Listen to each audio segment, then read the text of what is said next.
오늘 말씀은 신명기 34장 1절에서 12절까지 말씀입니다.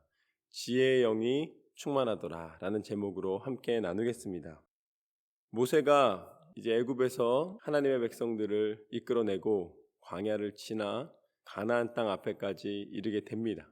이 모든 것은 하나님의 섭리였습니다. 그리고 오늘 신명기 마지막 장을 통하여서 하나님께서는 모세의 인생의 마지막을 보여주십니다. 1절과 2절 말씀을 보면 이렇게 나와 있습니다. 모세가 모압 평지에 느보산에 올라가 여리고 맞은편 비스가 한 꼭대기에 이르매 여호와께서 길르앗 온 땅을 단까지 보이시고 또 온 납달리와 에브라임과 므낫세의 땅과 서해까지의 유다 온 땅과 네겝과 종려나무의 성읍 여리고 골짜기 평지를 소알까지 보이시고. 이제 모세를 통하여서 하나님께서는 하나님의 백성이 하나님의 약속의 땅에 이르게 하셨고, 그리고 모세에게 이제 이 백성들이 들어갈 곳이 어딘지를 보여주십니다. 그럼 다음 말은 뭐가 나와야 돼요? 사실은 들어가서 그들이 정착할 수 있도록 도와라, 이렇게 나오실 것 같아요. 그런데 하나님께서는 뭐라고 말씀하시냐면 4절 말씀부터 보면 여호와께서 그에게 이르시되 이는 내가 아브라함과 이삭과 야곱에게 맹세하여 그의 후손에게 주리라 한 땅이라. 내가 내 눈으로 보게 하였거니와 너는 그리로 건너가지 못하리라 하시매. 참 섭섭한 말이에요, 그렇죠? 내가 이 40년이라는 광야 생활을 견디고 그들이 나한테 불만 갔던 거 다 이겨내고 또 그들이 칭찬한다고 해서 하나님을 넘어서지 아니하고 하나님 말씀대로 순종하면서 여기까지 이르렀는데 마지막에 하나님은 뭐라 그러십니까? 너는 정작 그 약속의 땅에 들어가지 못할 것이다.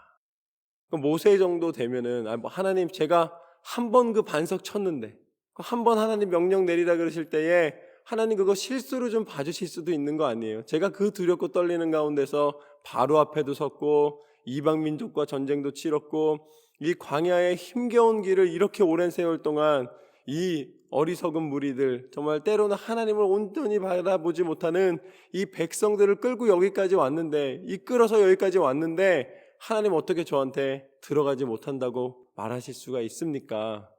아마 대부분 다 그렇게 말씀하실 거예요.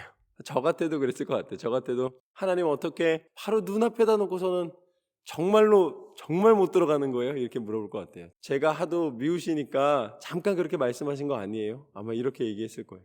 그러나 모세는 어떻게 하는가? 그 이후에 다른 말이 없습니다. 그 5절 말씀에 바로 이에 여호와의 종 모세가 여호와의 말씀대로 모압 땅에서 죽어 벳부얼 맞은편 모압 땅에 있는 골짜기에 장사되었고 오늘까지 그의 묻힌 곳을 아는 자가 없느니라. 결국 멈춰선 그곳에서 하나님을 원망하지 않고 마지막 하나님의 부르심을 받는 모세의 모습을 보게 됩니다. 여러분, 모세가 지도자였고 모세가 하나님의 사람이었고 하나님의 일을 감당하였습니다. 그 모든 일에 하나님이 행하라 말씀하신 순종의 끝은 무엇인가? 하나님이 어떠한 결과를 내시더라도 그것을 인정해 드리는 것인 줄로 믿습니다. 우리는 내가 정한 기준, 내가 계획했던 대로 되지 않으면 응답이 아니라고 여길 때가 너무나 많이 있어요. 그러나 하나님은 어떤 하나님이신가? 하나님은 진리의 하나님이시고 선하신 하나님이시고 하나님의 일을 계획대로 이루시는 하나님이신 줄로 믿습니다. 저도 사실은 이 장면에서 하나님 앞에 순종하였는데 작은 실수로, 아니 그걸 큰 실수라고 하더라도 어떻게 그 수많은 공로와 수고를 이렇게 그냥 멈추게 하시는가 라는 생각을 해보았습니다. 어떻게 모세를 여기서 멈추게 하실까?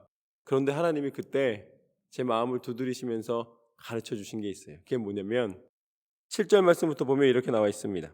모세가 묻힌 곳을 아는 자도 없어요. 기념할 수도 없어요. 모세에 대하여서. 그 다음에 바로 7절 말씀으로 보면 모세가 죽을 때에 나이 120세였으나 그의 눈이 흐리지 아니하였고 기력이 쇠하지 아니하였더라. 어떤 분들은 이것 때문에 모세가 지금 이렇게 하나님의 부르심을 받을 상황이 아닌데도 불구하고 이 하나님이 부르셨다 이렇게 해석하는 사람도 있어요. 그러나 이 부분을 보면서 제가 느낀 건 무엇이냐면 야, 하나님은 정말 모세를 사랑하셨구나. 하나님은 모세를 끝까지 힘을 주시고 그가 그 일을 감당할 만한 것을 공급해 주시고 채워 주셨구나. 그리고 이제 가나안 땅에 들어가기 전에 하나님이 당신의 품으로 모세를 안아 주셨구나 라는 것을 알게 하시면서 동시에 그 다음 장면을 보면은 8절부터 보면 이스라엘 자손이 모압 평지에서 모세를 위하여 애곡하는 기간이 끝나도록 모세를 위하여 30일을 애곡하니라. 모세가 눈의 아들 여호수아에게 안수하였으므로 그에게 지혜의 영이 충만하니 이스라엘 자손이 여호와께서 모세에게 명령하신 대로 여호수아의 말을 순종하였더라. 할렐루야. 이게 바로 하나님의 원리예요. 하나님의 원리. 여러분, 모세가 이미 하나님의 부르심을 받았습니다. 그럼에도 불구하고 모세를 위하여 애곡하는 기간이 얼만큼이었다는 거예요? 30일 동안 애곡했다. 모세가 보이지도 않습니다. 모세의 무덤이 어딘지도 몰라요. 모세가 죽었는지 살았는지도 모세가 사라졌기 때문에 하나님이 부르셨구나 아는 것뿐이지 모세를 기념하거나 모세에 대하여서 어떤 슬픔을 나타낼 수 있는 어떤 증거가 없습니다. 그럼에도 불구하고 사람들이 30일 동안 애곡했다는 것은 무엇을 의미하냐면 불순종하고 모세를 미워하기도 했지만 모세의 지도력을 인정하고 있었다는 거예요. 그리고 어떤 면에서는 사람들이 어떻게 생각했다는 것입니까? 모세가 없으면 가나안 땅에 들어갈 수 있을까? 라고 사람들이 여기는 마음이 있었다는 거예요. 하나님이 그걸 모르시는 하나님이 아니십니다. 그렇기 때문에 모세의 역할은 어디까지 하신 거예요? 가나안 땅에 들어가기 전까지 하신 거예요. 그 다음에 가나안 땅에 들어갈 때에는 하나님이 누구를 새롭게 세우십니까? 여호수아를 새롭게 세우시는 줄로 믿습니다. 만약에 모세가 여호수아와 같이 들어가서 같이 정복한 다음에 여호수아한테 내가 이제 힘이 없고 기력이 이제 다하였으니까 너가 이제 열심히 해라. 그럼 어떻게 되는 거예요? 그럼 모세는 옆에 있으면서 간섭할 수밖에 없는 거예요. 왜냐면 모세가 그렇게 하고 싶어서 그런 게 아니라 사람들이 수많은 세월 동안 온 게 있기 때문에 여호수아에게 하나님이 지도력을 주시고 권한을 주셨다 할지라도 모세를 의지하는 사람들 역시 있었을 수밖에 없습니다. 그게 사람의 원리예요. 그러니까 파가 나뉘는 거죠. 여호수아의 지도력이 발휘되고 싶어도 순간순간마다 어떤 것이 개입하게 됩니까? 모세의 것이 개입을 할 수밖에 없습니다. 그러니까 하나님께서는 그 우리들의 성향을 너무나 잘 아시기 때문에 가나안에 이르기까지 모세의 지도력을 사용하시고 가나안 땅에 들어가서는 여호수아의 지도력을 사용하시는 하나님의 지혜입니다. 저는 하나님의 지혜가 우리 가운데 나타나기를 소망합니다. 하나님께서 행하시는 일을 인정해드리고 그것을 볼 수 있는 눈이 필요한 거예요. 이게 또 똑같은 장면이 어디에 나오냐면 사도행전에 나옵니다. 스데반이 이제 인정을 받고 이제 복음을 증거하는 일이 나타납니다. 그런데 그 스데반이 돌에 맞아서 죽는 거예요. 스데반이 죽는 이유는 단 하나예요. 예수님을 사랑했기 때문입니다. 그런데도 불구하고 스데반은 돌에 맞아 죽게 됩니다. 가장 존경을 받았고 가장 열심을 냈고 가장 신실했던 스데반이 죽게 되는 거예요. 그런데 그 스데반의 죽음을 바라보고 있던 한 청년이 이제 스데반의 뒤를 이어서 복음 전도의 일꾼으로 나오게 됩니다. 그게 누굽니까? 그게 바로 사도 바울인 거예요. 하나님께서는 세대가 바뀌고 또 하나님의 그 믿음의 일꾼들을 세우실 때에 하나님의 영적인 원리로 그것을 나타내시는 줄로 믿습니다. 사람은 죽어요. 어느 순간인가는 사라집니다. 그러나 하나님의 계획과 섭리는 영원하신 줄로 믿습니다. 이스라엘 백성에게 약속하셨던 약속의 땅은 하나님은 모세를 들어 쓰셨고 여호수아를 쓰셨고 끊임없이 하나님의 사람들을 일으키셔서 하나님의 계획하신 일을 나타내신 줄로 믿습니다. 그게 하나님의 영적인 원리예요. 그렇기 때문에 우리는 무엇을 해야 됩니까? 내가 무언가를 하는 것이 아니라 하나님이 내게 원하시는 뜻이 무엇인가를 분별해야 될 줄로 믿습니다. 하나님의 뜻이 온전히 이루어지는 삶은 내 계획이 성취되는 삶이 아니라 내가 언제 멈추더라도 하나님이 나를 사용하셨다는 그 은혜에 감사함으로 부르심을 받는 삶인 줄로 믿습니다. 가나안 땅을 바라보면서 그 앞에 멈춰섰다 할지라도 모세는 위대한 지도자입니다. 왜냐하면 하나님이 사용하셨기 때문에. 하나님의 섭리 가운데 하나님의 일을 이루어드리는 도구였지 내가 가나안 땅에 들어갔다, 그것이 모세의 성공이 아니었는 줄로 믿습니다. 여호수아에게 지도력이 인계되고 여호수아를 통해 하나님의 계획하심이 연결되었을 때에 모세는 성공한 지도자가 된 것입니다. 저는 여러분을 통해 다음 세대의 믿음의 세대가 끊어지지 않는 하나님의 은혜의 통로, 믿음의 통로, 영광의 통로로 쓰임 받으시기를 주님의 이름으로 축원합니다. 그렇게 모세를 부르셨고 여호수아를 세우셨습니다.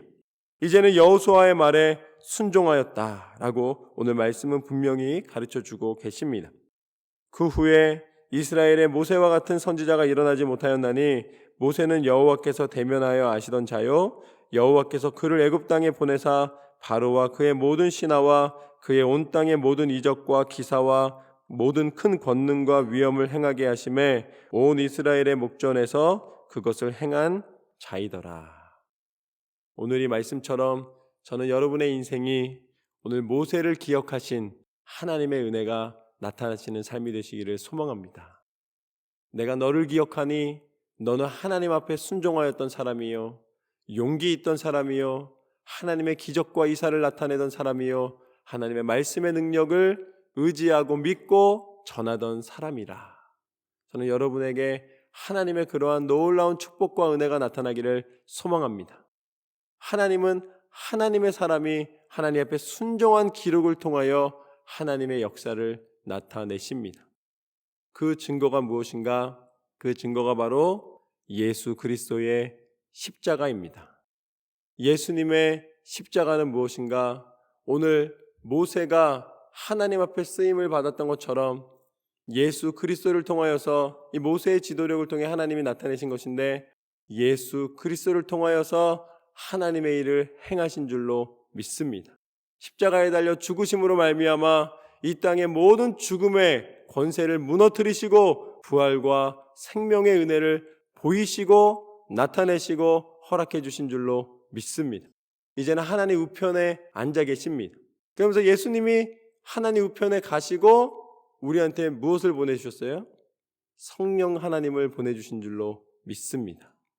그러니까 우리는 이제 예수님이 말씀하신 그대로 눈에 보이는 것을 믿는 것이 아니라 눈에 보이지 않지만 우리에게 항상 함께 거하시고 우리 가운데 친히 역사하시는 성령 하나님의 능력을 의지하여 하나님의 사람으로서의 사명을 감당하는 줄로 믿습니다. 그것이 바로 오늘 영적인 원리입니다. 하나가 지나가면 다른 하나를 꼭 피우시고 그 은혜를 통하여서 하나님의 뜻을 알리시는 줄로 믿습니다. 이제 우리는 성령의 세대입니다. 성령께서 친히 우리 가운데 임하셔서 예수님께서 행하신 일을 기억나게 하시고 예수님의 행하신 일을 나타내시며 우리 가운데 믿음의 세대로 예수님의 제자로 예수님의 사람으로 살아가게 하시는 줄로 믿습니다. 오늘 모세의 부르심과 또한 여호수아를 다시 세우시는 이 장면을 통하여서 우리 가운데 믿음의 세대를 일으키기를 원하시고 성령 하나님의 능력을 깨닫기를 원하시는 하나님의 마음을 깨달아 날마다 기도와 말씀으로 승리하시는 저와 여러분의 삶이 되시기를 주님의 이름으로 축원합니다.